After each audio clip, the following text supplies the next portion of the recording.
Harcourt, Enugu to Ilori. All across Nigeria, we bring you news and information that will make your day. We are news. We are 24 News Radio TV.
A lovely afternoon to you. You're welcome to the news at noon on 24 News Radio and Television. My name is Grace Mwafo. The Nigerian Education Loan Fund has noted that upkeep loan disbursement is now strictly tied to the academic session of each institution. This was contained in a statement signed by NELFund's Director of Corporate Communications. Now, that interested loan applicants are required to apply for the loan at the beginning of every academic session to be eligible for both institutional charges and upkeep for that particular session. Apart from institutional loans disbursed directly to institutions, beneficiaries of the student loan scheme enjoy a month of 20,000 naira, which amounts to 240,000 naira yearly. With a new directive, students will only enjoy the monthly 20,000 naira during academic session, while payment will be ceased when students embark on holidays. And from Yobe State, the Yobe State Emergency Management Agency has been working tirelessly to provide support to victims of the recent flood in Potiskum local government area. In a recent development, 103 displaced flood victims received hygiene and shelter kits. The Executive Secretary of YOSEMA, Dr. Mohammed Goje, in a statement, announced that the agency has registered and validated a total of 1,049 households, comprising 6,627 individuals for flood support in Potiskum local government area. During the district, Goje commended for their response and appreciated other humanitarian partners' commitment to supporting the victims. It urged to make good use of the items provided to improve their living and restore dignity after the devastating flood. And from the political state chairman of the Democratic Party, former governors, National Assembly members, and other key stakeholders from have disowned a zoning meeting scheduled for Lagos today. The PDP leaders, in a statement jointly signed by party chair Abia Cross River, Akwa River State, alongside National Assembly leaders, dismissed any resolution emanating from the meeting as neither or reflective of the collective will and aspirations of across southern Nigeria. They condemned the Lagos gathering, describing as the PDP consultative summit. It was convened without proper consultation, allegedly summoned by the zoning committee's administrative secretary at the behest of Chairman Senator, was deeply disturbing because several state chairmen, national officers, principal lawmakers, and former governors were excluded. They further urged the PDP National Working Committee and National Executive Committee to disregard any outcome of the meeting, declaring it illegal and divisive. And from the southeast, Anambra State Governor Professor Charles Soludo has defended his remark that any politician who promises to serve only one term in office requires a psychiatric evaluation. Speaking during a TV program, Soludo explained that his statement was made within the context of debates over zoning in Anambra politics. He argued that similar promises had been made in the past but were consistently rejected by the electorate. According to him, such pledges are often used as a deceptive tool to sway voters despite manifestos that suggest otherwise. He recalled that in 2017, during his predecessor's bid for a second term, some politicians attempted to use the same tactic but were overwhelmingly rejected by the people.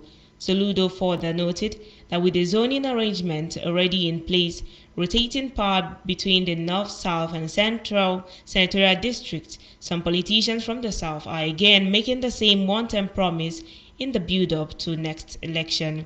The governor described such promises as dishonest and insulting to the intelligence of the people. He maintained that anyone making such promises is either being deliberately deceptive and deceitful or unfit to hold office. This is still the news at noon on 24 News Radio and Television. Still to come and news from the foreign scene and the world of sports. Stay with us.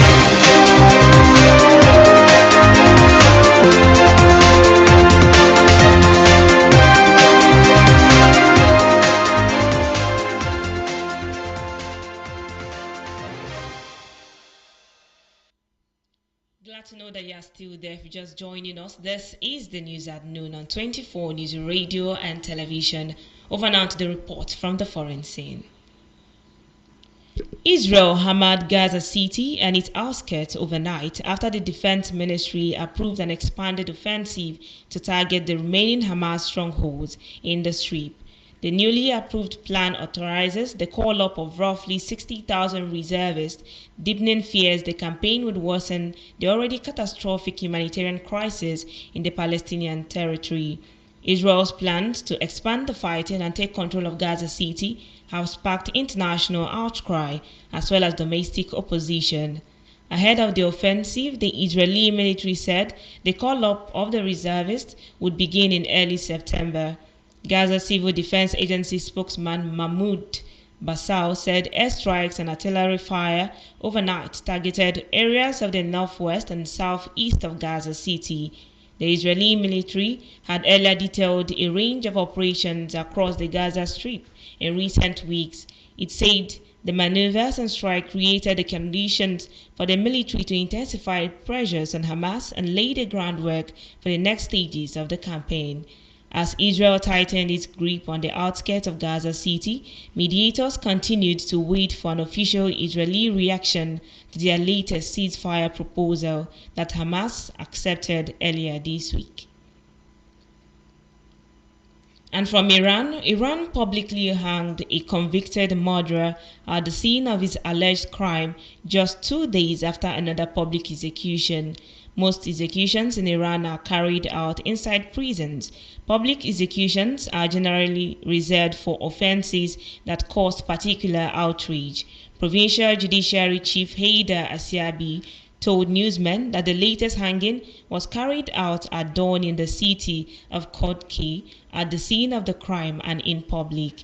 The condemned man had been convicted of killing a couple and a young woman with a hunting rifle late last year.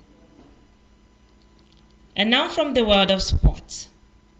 Nigeria's senior men team, the Tigers, have been knocked out of the ongoing 2025 FIBA AfroBasket Championship following a 91 against 75 point defeat to Senegal in their quarter-final encounter in Angola. Both nations were meeting for the 9th time in history, with Nigeria having won 5 of the previous 8 encounters between them. The 2015 champions had won all 3 round-robin games at the tournament against Madagascar, Tunisia, and Cameroon to finish top of Group B, while Senegal needed to go through a playoff against South Sudan to reach the last 8. Head coach Mohamed Abdurrahman's side had edged the first quarter 24 against 23 points, but they lost the plot during the second quarter as the impressive Jean-Jacques Boise turned up in style as Senegal took the next 10 minutes, 30 points against 18, to open up an 11-point advantage heading into the interval. The loss sees Nigeria exit the quadrennial competition in the quarterfinals. Their attention will now turn to the FIBA Men's World Cup qualifying series set to commence in November as they bid to book a ticket for the next edition of the competition set to hold in Qatar in 2027, having missed out on the 2023 edition. That brings us to the end of the news at noon on 24 News Radio and television. Do stay tuned for more programs to be coming your way. My name is Grace Mwafo. Have a lovely afternoon.